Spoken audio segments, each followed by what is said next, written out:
The NRA corruption case saga finally comes to a close. Plus, the Supreme Court turns away another high-profile gun case. All this and more on the news update. No, the devil's got no hold on me. All right, ladies and gentlemen, welcome back to the news update. I'm contributing writer Jake Fogleman, joined as always by Reload founder Stephen Gutowski. TheReload.com, of course, is where you can head on over today and sign up for our free weekly newsletter. It'll keep you up to date on all things happening in gun politics and policy. To kick us off this week, we finally have a resolution to the years-long saga of the NRA and its New York's case against the NRA, rather, over allegations of corruption that were then, they were found liable. Members of the NRA's leadership were found liable. And we finally have a court-ordered resolution to the case. Yeah, 6 years. 6 years. It's been hundreds of millions of dollars the NRA has spent on this ordeal. And we finally have Judge Joel Cohen's end resolution, what his final judgment is. And it's interesting. There's some significant reforms that he's putting in place that the NRA hasn't already done themselves, even after 6 years. So it does have some substantial impact. But I think, the biggest takeaway, right, is that it's just the end of this for the NRA. It seems like from the public statements that the Attorney General of New York, Letitia James, has put out, and the NRA itself, they both seem to be trying to claim victory, and nobody is saying we're going to appeal this. So it seems like this is the end of that long ordeal. And I think that's perhaps the biggest takeaway from all this. But there were several reforms announced, right, that have to do with how the NRA operations will work going forward. And some of them even include pushing out longtime leaders from key positions, right? That's right. Yeah. So folks that were involved during the period in question are not allowed to serve on the audit committee. Whistleblower protections, new process for board elections. Obviously, the restitution piece that Wayne LaPierre is ordered to pay back to the group. That's funny that you mentioned the statements that both sides put out. Letitia James played up that she secured a over $6 million penalty against the NRA. She didn't obviously make clear that that money has to go to the group. It goes to the NRA. It was against LaPierre and former Treasurer Woody Phillips. They have to pay back the NRA basically for their malfeasance, essentially, in misdirecting funds oftentimes towards their own personal benefit, like private flights and luxury vacations, things like that. And that was another piece of the final, right? They have to do some disclosures for those types of things like charter flights and such, because obviously that was such a point of contention. They're still doing that, even years into it. We remember we broke a number of stories about that over the last couple of years, even when they went into bankruptcy, which was another bankruptcy, for anyone who forgot, was an outgrowth of this whole situation. It was in a sort of a desperate attempt to avoid this conclusion, to avoid this lawsuit. And it didn't work. And it cost a lot of money, and it did a lot of reputational damage to the NRA along the way. I mean, all this stuff, honestly, at the end here, feels like they could have just made these reforms when these allegations first surfaced, and they could have avoided hundreds of millions of dollars in wasted money and all of the negative publicity that came along with that has just sapped their membership. They're down, last reported, they're below 3.8 million members. They used to be at 5.5. So it's been real bad for them. And it's shown up in all kinds of different ways, including in the most recent election, where they couldn't maintain the level of fundraising or spending that they had previously been able to do. And so it's really reduced their influence in the national political scene, even with Donald Trump himself, who's remained an ally of the group. According to its own leadership, he's not happy with them, and he's not perhaps not as likely to listen to them in the second term as he was in the first one. But back to some of the concrete changes that they've been forced to make here. As you mentioned, one of them is that anybody who was on the audit committee, which, as the name implies, is an oversight committee for the organization, which was caught up in a lot of these allegations, these corruption allegations, and sort of cleaning them up, I guess, after the fact, especially. Excuse me. But anyone who served on that committee during the period of time when these allegations came from, is about a 10-year period that the judge, I think, has identified, if I'm remembering correctly. They can't serve on that committee again. And that's actually pretty significant, because that includes some longtime leaders, people who are still in positions of influence inside of the NRA. Charles Cotton, who's a former president. He was the last president of the NRA before the current one. And also David Coy, who was a longtime board member and key player in the audit committee. These are all, of course, longtime Wayne LaPierre allies and supporters. They won't be on the committee anymore. And then, in fact, as far as I understand it, the most recent makeup of the audit committee included two guys, Curtis Jenkins, who is the chairman of the committee, and then also Ronald Schmeitz. Apologies if I'm mispronouncing names here, but those two were current members of the audit committee. In fact, Jenkins was the chairman, at least as recently as this summer. I'm not exactly sure of the makeup of the committee right now, which is also another thing that I guess these reforms the judge is ordering will deal with, because they're going to have to publish that information online. They have published this stuff, like the members of the board and committee members.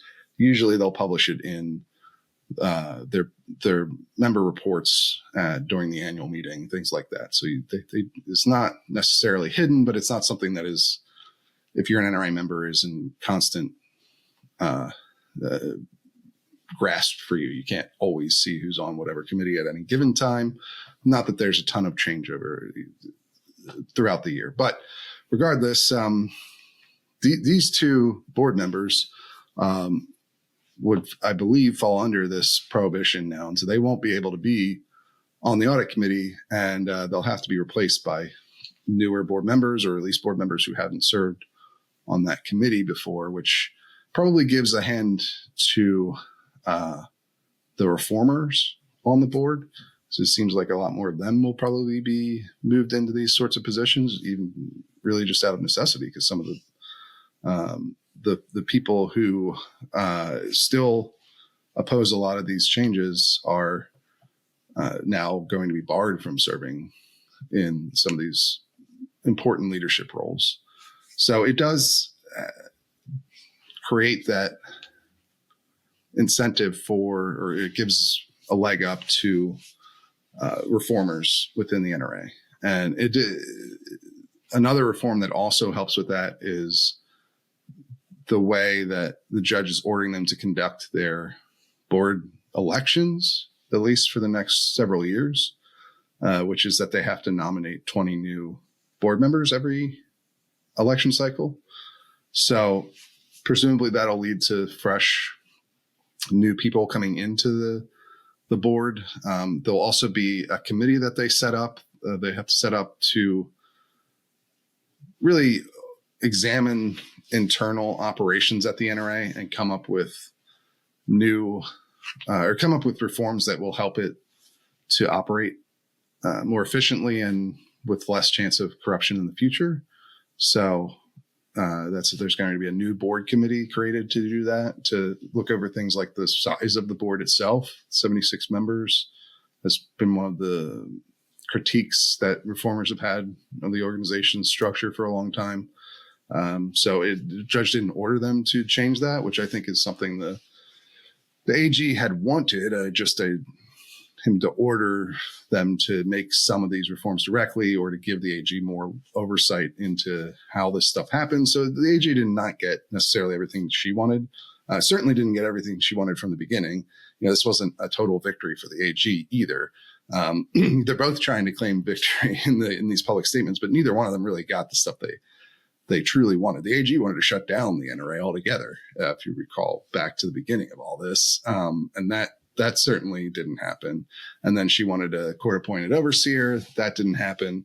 Of course, the NRA wanted this all dismissed pretty much off the bat and claimed that they'd already made all the internal reforms that were necessary, even when LaPierre was still serving there as executive vice president, and that didn't happen either. So the judge really took a middle way and sort of compromised between the two sides on a lot of these things, and is putting his faith in a lot of the internal reformers that have come up in recent years to even top leadership positions within the organization, like Doug Hamlin or Bill Bockenberg,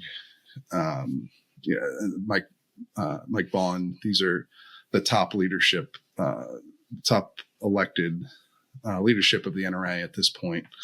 They're all reformers. They won in the last election. We've covered all that pretty extensively here, but the judges put, I think, a lot of faith in those guys to reform the organization, to redirect it, rather than trying to take a more heavy-handed governmental approach to it. But this final order does make them do some things they weren't already doing.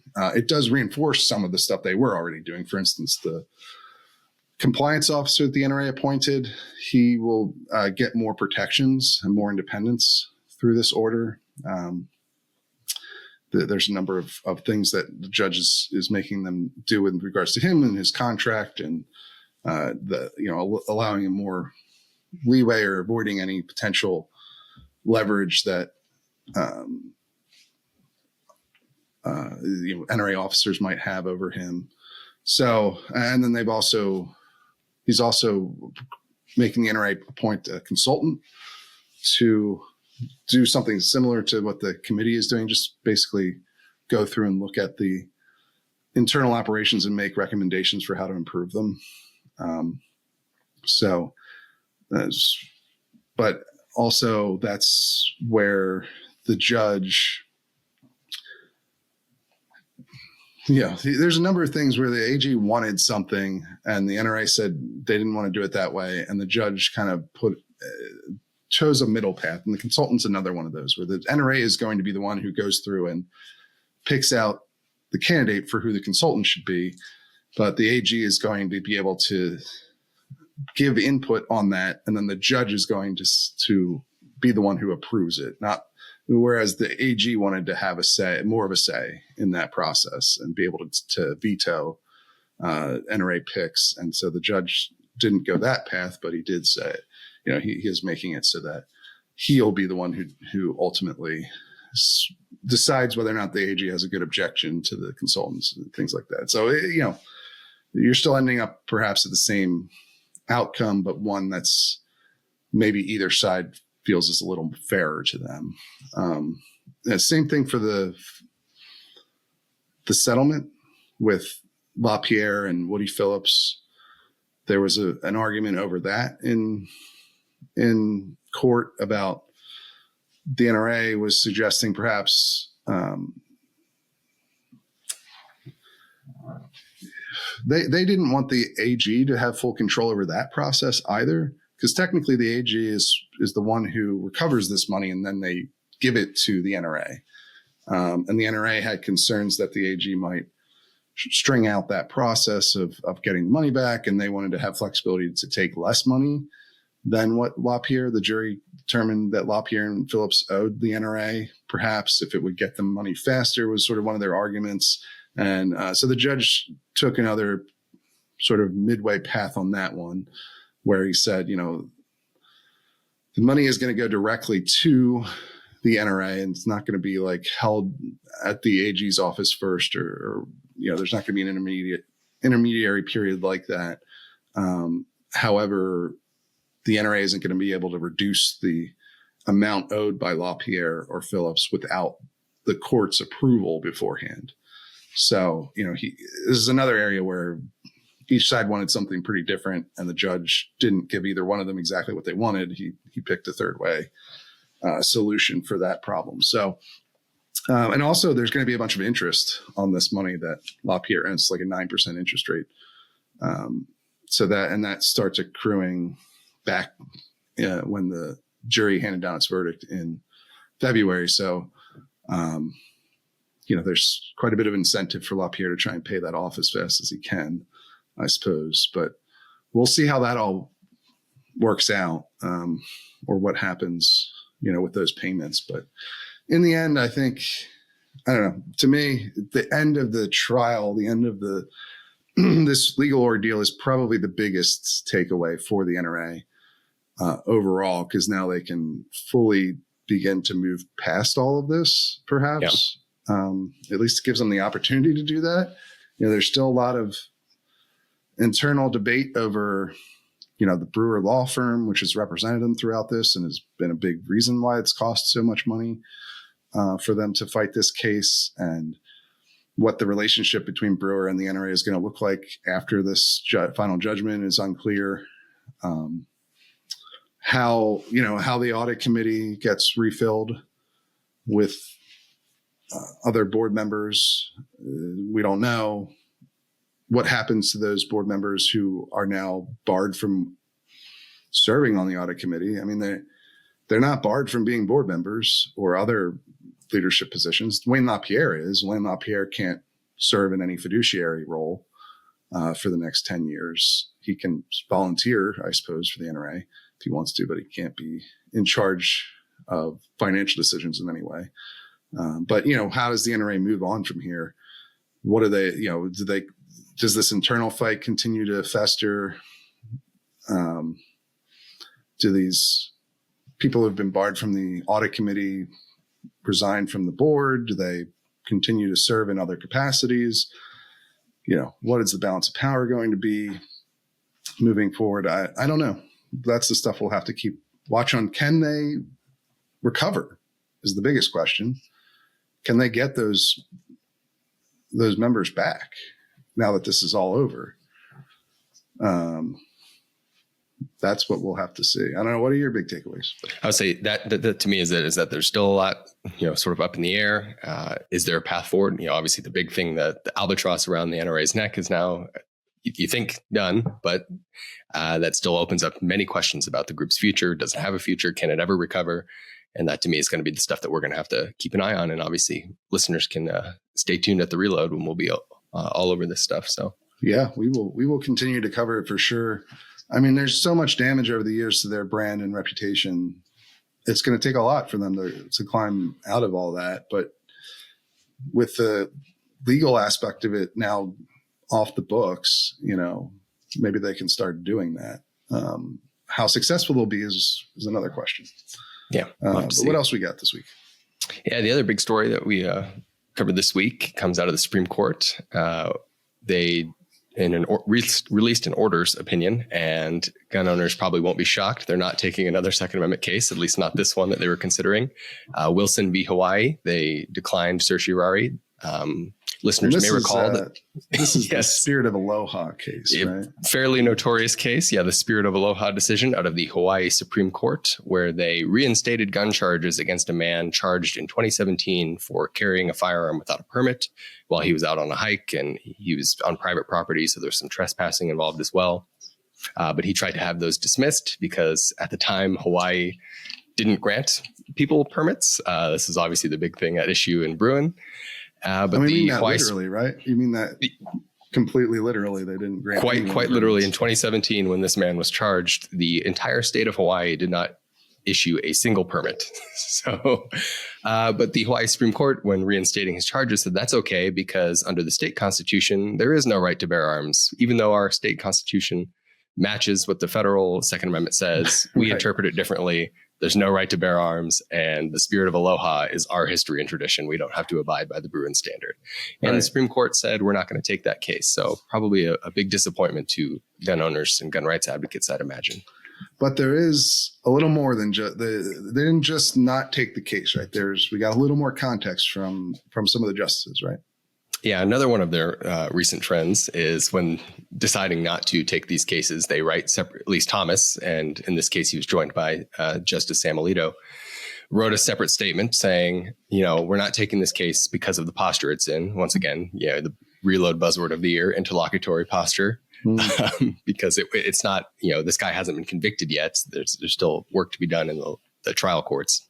They said, we can't take this case. However, and then Thomas went on for several pages, actually, in a statement, essentially taking the Hawaii Supreme Court to task for. Yeah, he basically wrote like an actual opinion and just published it as a statement. It's very similar to when he turned down the Illinois assault weapon ban case, where it's like, here's why I agree we shouldn't take this, but also here's why lower court you're wrong, and you really ought to decide this differently when you get it back. And that's essentially what happened here as well. Just basically saying that you quote unquote ignored Bruin. And then he really took issue with the fact that the Hawaii Supreme Court reversed the lower appeals court that dismissed this man's charges under the Second Amendment, because they said he never applied for a permit in the first place, so he can't claim that was unconstitutional at the time.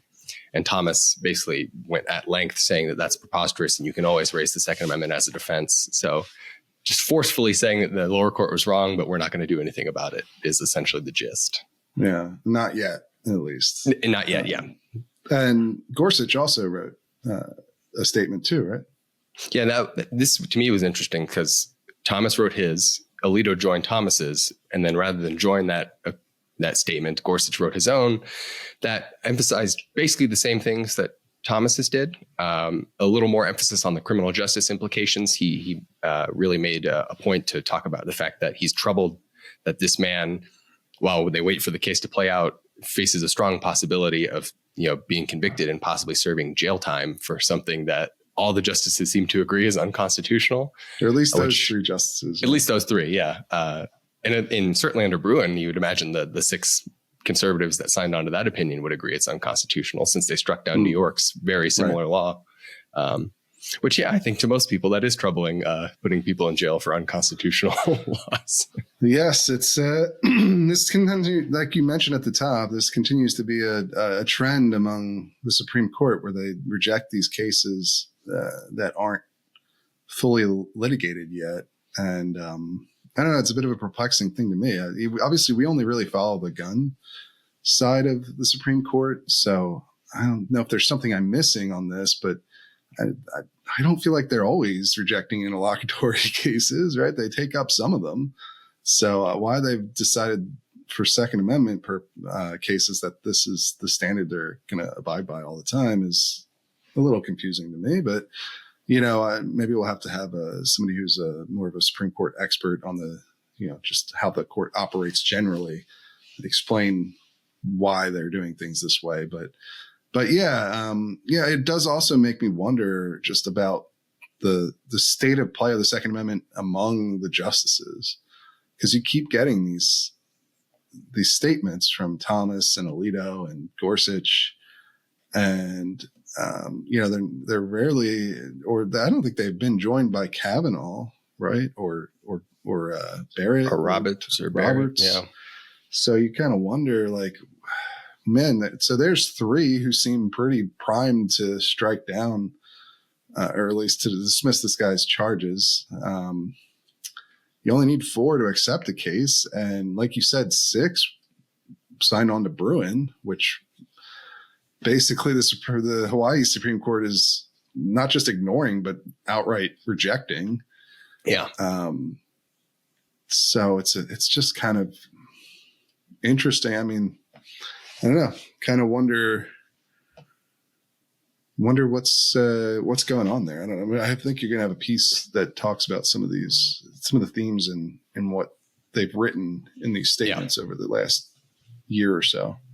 Yeah, I'm going to definitely explore it because, like you said, it raises questions as to how much the interlocutory the worrying about merits being the deciding factor rather than just an uneasy appetite among the conservative majority to take up some of these Second Amendment cases. And as we've talked about, it feels like a fig leaf to me. It does, and gun rights advocates could be forgiven for coming away with that conclusion because that to date that's kind of how it's been.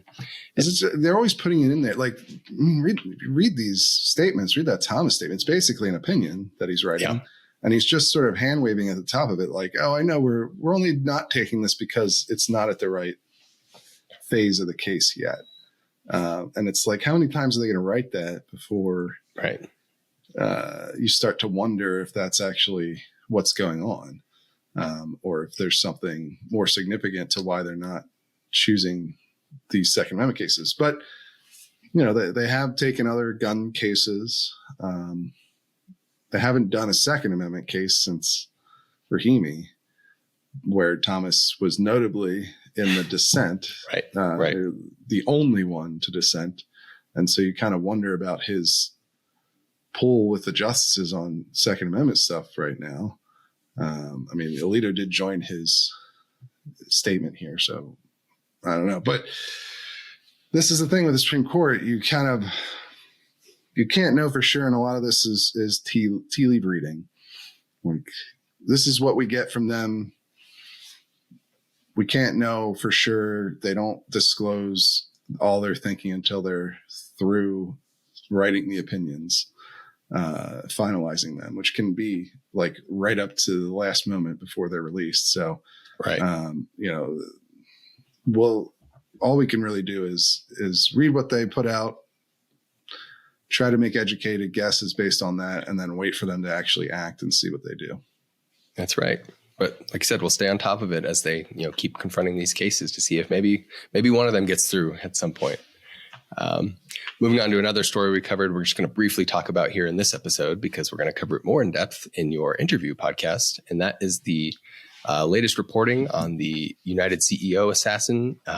The firearm that was recovered that he evidently used or was alleged to have used in this incident is apparently 3D printed, or at least partially 3D printed. Right. Quote unquote ghost guns are back in the news in a big way. Yeah. I guess partially 3D printed is the more accurate way of describing, because I think what a lot of people assume 3D printed gun means like every part of the gun is 3D printed. And it is possible.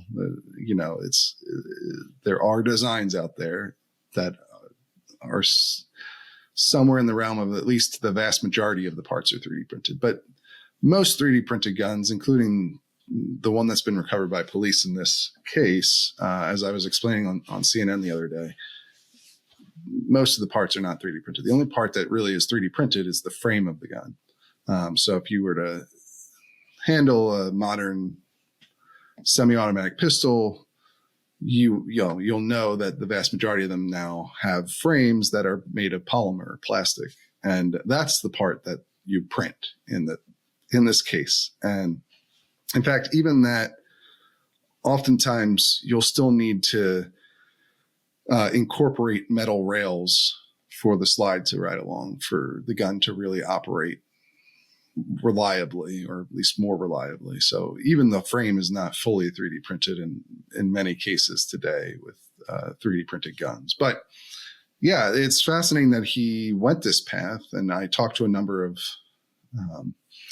3D printed gun experts or homemade gun experts, people who've been either pioneers or activists in the space for years now, and got some of their insights on what they saw. And they identified the actual print itself as a variation of a popular design that's been out there for a while. It's, a Glock takeoff. And, they identified right down to the specific remix of the design to include stimpling. So they were very confident in what this was. And, they also had never heard of this guy.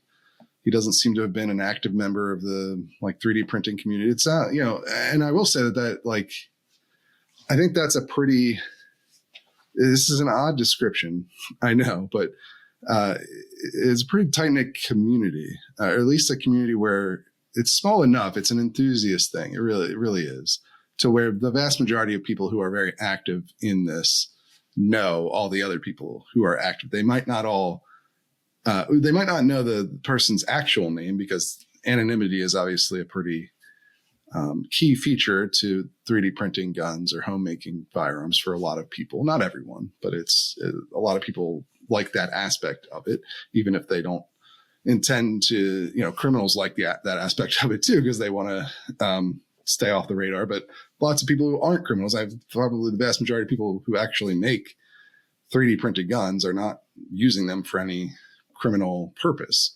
But they still like the anonymity of it anyway. And, but even with that, most people know who each other are, at least by their screen names. Right. And, it's a fairly, close community where they might not like each other too. That's another thing. Like some of the people I spoke with are in active legal fights with one another over, gun designs and where they're hosted and the legality of all of that. So it's tight knit, community that is also fractious and, not often anonymous. So hopefully that makes sense. I don't know if there's a kind of hard concepts to all hold together at once, but I think that's the best description of especially 3D printed gun community. Obviously anyone with an internet connection can go and find these designs, and anyone with a decent 3D printer can make them.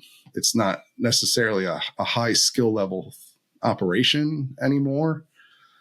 So there's probably plenty of people who are doing this that aren't part of the community, but it's still mainly an enthusiast thing because doing it requires some level of skill beyond, I would say more than they all agreed that it was a bit more than the kit guns that you would buy from like Polymer 80 or something like that. So it requires more skill than that to accomplish basically the same goal. And then obviously even building a Polymer 80 gun requires more skill than just buying a gun, which this guy, it seems the suspect in this case could have just done that. It doesn't appear he had a disqualifying criminal records. It's a bit odd that he went about it this way.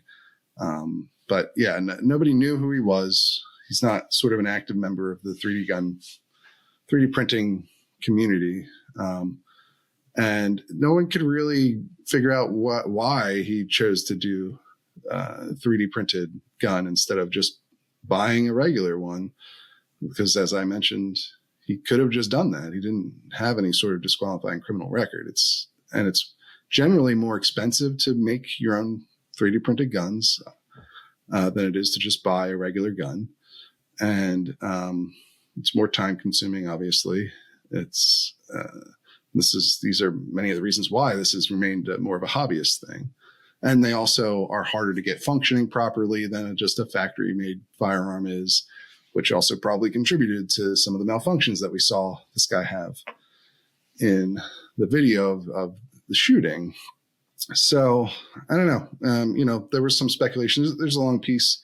It's pretty good. One of the people that we spoke to about this was Rob Pincus, who has operated he set up and operated the Makers Match for, I believe it's 5 years now, or 3 years, 4 years. I think he's done like 5 or 6 events over 3 years, because I covered the very first one in Florida several years ago.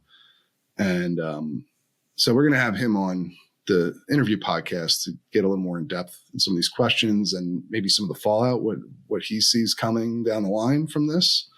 Because that was an area that there wasn't a ton of agreement on among these 3D printed gun experts that I spoke with. So make sure you check out the interview podcast for that. Members get it a day early and have the opportunity to appear on the podcast, by the way. And we're having a 20% off sale. It's coming to an end soon, our 20% off sale. So, if you want early access, you want to be on the show, go ahead and buy a membership today. But what else do we got going on this week in gun news? Yeah, in some of our newsletter links, one of them comes to us from Bearing Arms, talking about some of the questions that President-elect Trump's announced pick for Surgeon General is likely to face.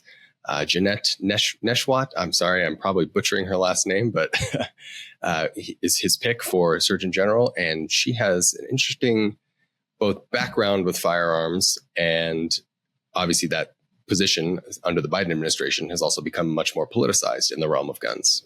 Yeah. That's the latter point, I think, is going to be the big issue in any sort of confirmation hearing. Is I'm sure senators are going to want to hear how she's going to be different from the current Surgeon General, who has declared gun violence an epidemic and an emergency and advocated for stricter gun laws. So, yeah, he's certainly made the position much more politicized on this front.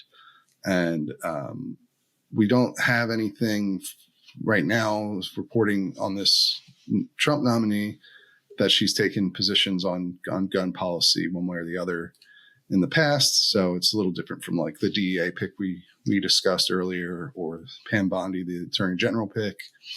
And so, well, I guess we'll probably see what she says during the hearing. Now, she does also have this strange background, or unfortunate background with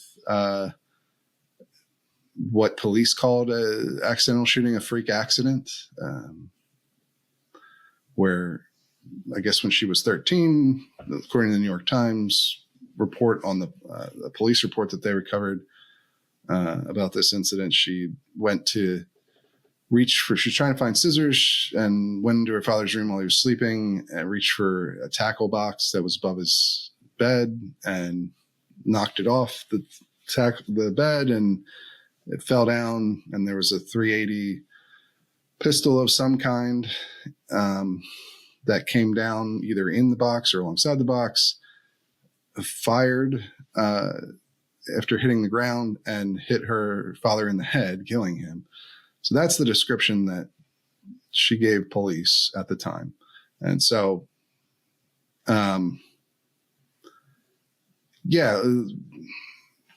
strange, very strange. A freak accident would be a good way of describing that, or at least just a terrible, bizarre story. And so, yeah, that could come up as well in her hearing, and maybe even questions about more details of how that all unfolded exactly, because it's obviously a very strange circumstance that happened. The police ruled that an accidental shooting. And so, yeah, we'll have to see what happens from that. Absolutely. Next story we want to talk about comes to us from the San Jose Spotlight, and Santa Clara County, California is back in the news again for concealed carry permits, this time because the Board of County Commissioners just voted to raise the cost to about $1,000. So if you want to exercise your right to bear arms in Santa Clara County, it's going to cost you big money, evidently. Yeah, they're still doing these kind of tactics out there in some of these California jurisdictions where they're like, okay, you can get a permit, but only if you're extremely rich, I guess. Yeah. And this was the county, I believe, in the past who'd had issues with bribery. I was going to say, that's not all that different than their traditional practices, right? Yeah. Because originally their attitude was, even under May issue, you can get a permit if you're extremely rich and you donate to the sheriff. So the sheriff was actually... Was this the iPad scandal one? Where for some of the tech employees hooking up, security officers at these firms. And then, so 5 people in leadership at that department were civilly or criminally charged in that scheme. And there's a lot of continuity, I think, in their attitude towards who gets concealed carry permits. I think it's safe to say. Yeah, it seems that way. This is, we reported on San Jose had a hugely exorbitant fee for their concealed carry permit application process as well, right? And there have been a number of jurisdictions that have tried this. They've faced lawsuits for this as well. And I think that'll probably happen here too, would be my guess. Yeah. The California Pistol and Rifle Association has been pretty prolific in filing lawsuits against these sorts of high fees. And so I wouldn't be surprised to see that happen again here. But yeah, that's just no surprise that there's continues to be this kind of resistance to people being able to obtain these licenses in areas where they don't want you to have the licenses. Yeah, I think that's right. The last link we want to touch on briefly comes to us from the New York Times, and it's about the NRA. Evidently, there is some open dispute now about, and I think there has been some dispute for a while now, but I guess it's becoming more public over their case, the other New York case, the one that went to the Supreme Court against Maria Bullo, who is the former regulator in New York, is now claiming that the purported conversation that was sort of at the crux of that lawsuit between Lloyd's of London and her, the regulator, where she essentially allegedly strong-armed them to kind of drop the NRA. Now they're saying that conversation or that meeting never even took place. And so interesting. Yeah, the reporting from the New York Times includes Vulu herself claiming this meeting never happened, and also the executive that was named as being in the meeting also saying the meeting never happened. So, that's the first time I've seen that on record, especially from the executive. Yeah. Because this was a very key point in the Supreme Court decision, which, if we recall, was a unanimous decision in favor of the NRA. But one of the key things about that case is that it was at an early stage of the litigation process, which the Supreme Court intervened there, but not in some of these other Second Amendment cases. But that was at a point in the case where the Supreme Court was required to assume that the evidence or the claims made by the NRA were true. So this is before you get to the merits part where they have to actually prove their claims are true. And so this could be an issue for that, because the NRA and the Brewer law firm has claimed during this trial, though they're not the lead lawyers on this anymore, I don't believe. But they had previously claimed that they had several sources who have not yet been identified or gone on record saying that this meeting happened. And so it's just because the New York Times has reported these two, that Vulu and the executive herself are saying it didn't happen doesn't mean it couldn't have happened. And the NRA could have these sources that they've claimed they have that have evidence that it did happen. So that's what the lower court is going to have to sort out. But obviously it becomes more difficult to prove this meeting really did happen and it happened the way that the NRA has suggested, if the person who was they're saying was intimidated is now claiming that they weren't. So it'll be a heavier lift, I think, in the lower court. But that's a fairly significant thing. And that's only one of the problems with the case here. Now, it was obviously getting unanimous Supreme Court ruling in your favor is always, I think, a good thing overall, especially from a PR standpoint. But this case was always going to have pretty significant hurdles to get the NRA any sort of monetary settlement, because the other problem they have beyond proving that this meeting really did happen the way that they claim it happened, the other problem they have is qualified immunity, because the Second Circuit didn't just rule that this wasn't a First Amendment violation. They also ruled that even if it was a First Amendment violation, that Vulu would be protected by qualified immunity in this case. And we'll see what happens in the lower courts and with the Second Circuit, but I don't know why they would change their mind on that point. And then at that stage, if they do rule Vulu had qualified immunity, it becomes a different calculation for the Supreme Court as to whether they're actually going to get involved in a qualified immunity ruling at that point. And I think the odds of that are lower, but not zero, but they are lower, because then it's not really a question of whether or not the NRA's First Amendment rights were violated. It's a question of whether or not it's a question over qualified immunity and the very controversial doctrine that the Supreme Court has expanded in recent years, though some of them, I think, want to undo some of that expansion. So we'll see. But that's the struggle that the NRA is going to have in that case, and one that I think a lot of people who heard about the Supreme Court ruling in their favor unanimously didn't really understand that's not the end of this. In fact, it's really only the beginning of it. They just didn't have the case dismissed, is basically what the Supreme Court said. But no, this is a First Amendment violation. If it's true, now you have to go through and prove that it did happen the way that you claim. that's a challenge, especially with this Lloyd's of London executive coming out and saying it didn't happen that way. And then you also have to show that Vulu doesn't benefit from qualified immunity, which is another challenge given that the lower court already ruled she does. So we'll see. We'll see what happens with it. Yeah, that's good context because it is going to be a heavy lift. But as we're coming up towards the end of the show here, you also just got nominated for an award, right? Yeah, the Gundys, which is a fun name. I do appreciate the the theming of these awards. But the Gundys, which is an award for different members of like firearms media, it's given out at SHOT Show every year. And so somebody nominated me for top 2A writer, which is nice. Pretty cool. Thank you, whoever was nominating me. So you can actually go and vote. It's a voting based award. So there are a lot of other, I think much better known people on the list, but if you want to help me out and vote, and we'll see what happens, you go over, just Google the Gundys, and you'll be able to find their website, and they make you register or whatever to vote in it. But,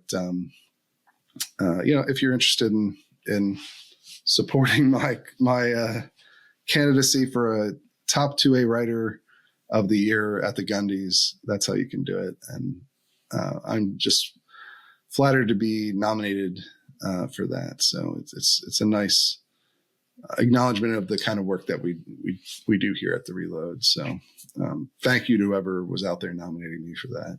And we'll see what happens. I guess it's given out at SHOT Show, so it'll be next month, late next month sometime. So we'll find out probably between now and then. I think voting has been extended through December 17th. So head over there and vote if you are so inclined.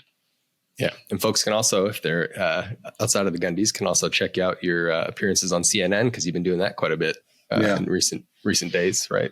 Yeah, absolutely. Been doing a lot of CNN, mostly around this, the murder of the United Healthcare CEO and the shooter's gun and all the things we can tell about it. I was, in fact, correct that the police were misidentifying the kind of gun that was used in this crime.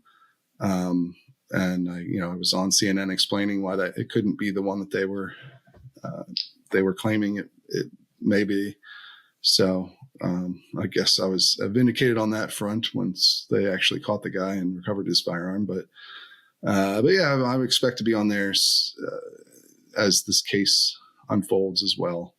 So if you want to see me on CNN, just tune in to my social media accounts, and I generally will post about being on there before it happens, so Twitter or Threads, Blue Sky, whatever, Instagram.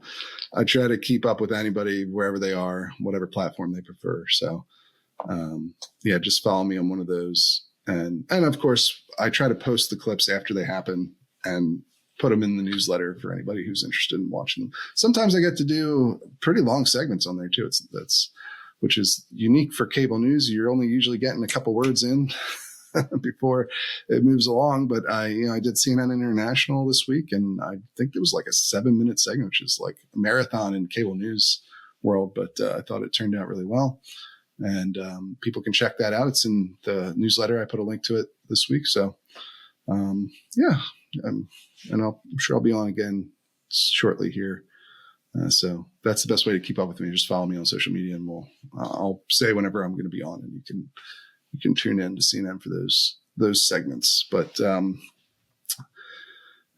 think that's all we've got for this week, right? I mean, we've got our sale is still going on, 20% off. It's coming to an end very soon here. It won't be around next week for next week's newsletter or news updates. So this is your opportunity to get 20% off your first year of the Reload. Which is not something we do very often. We don't do sales all that regularly. So make sure you're taking advantage now that you can. But you got anything fun coming up this weekend, Jake? I'm going to a Christmas party. 'Tis the season for Christmas parties. And so the next couple weekends. With the girlfriend should be fun. Yeah. Looking forward to it. Yeah. And then Christmas is on a Wednesday this year, right? So it'll be interesting to see how that works out. I think we're going to have to change my travel schedule around my girlfriend's, because she doesn't actually have off for like the Thursday and Friday. So, so we'll have to probably go up and see my family on the weekend after Christmas or whatever. But, you know, it is what it is. We'll try to keep the reload running too, as best we can. We'll see what makes sense with the schedule. I don't want to make you work while you're on Christmas vacation. So you also already have a full-time job that you do in addition to contributing here. So hopefully you can get a good break for that. But we'll still try to give people the news that that matters in the gun world between now and the end of the year. But yeah, and then you know, the Eagles, hopefully they don't implode. There's this whole drama around AJ Brown and Jalen Hurts this week for no good reason. Their 9-game winning streak, but everyone's got PTSD from last year when they were 10-2 and then they totally collapsed. So hopefully that doesn't happen this year. We'll see. But at least the Broncos still look good, right? Quarterback wide receiver drama in the Philadelphia Eagles organization. That's unheard of. Yeah. It's wild. I don't think AJ Broncos is T.O. I think he's a little more stable than that. But you're probably right. We'll see, I guess. All right. Well, that's all we've got for you guys this week. Head over and check out our sale. And, you know, we'll see you again real soon.